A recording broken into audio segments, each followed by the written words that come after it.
تطرقتم لرسول الله. شلت أيد بتماديها قد حفرت قبرا يحويها فيما قد رسمت هادينا ورسول الله ورسول الله.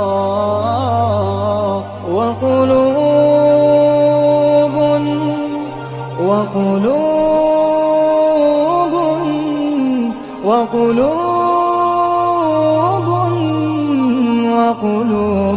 أبدا لا تنسى، وقلوب أبدا لا تنسى من أصلحها فغدت ترسى سهما رمحا سيفا قوسا لرسول الله.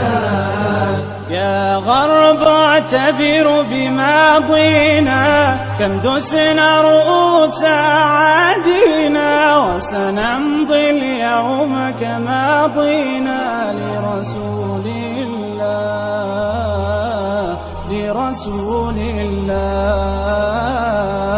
يا غرب سيسطعكم نور قد أشرق فوق روابينا، لن يبقى الإسلام سجينا يا رسول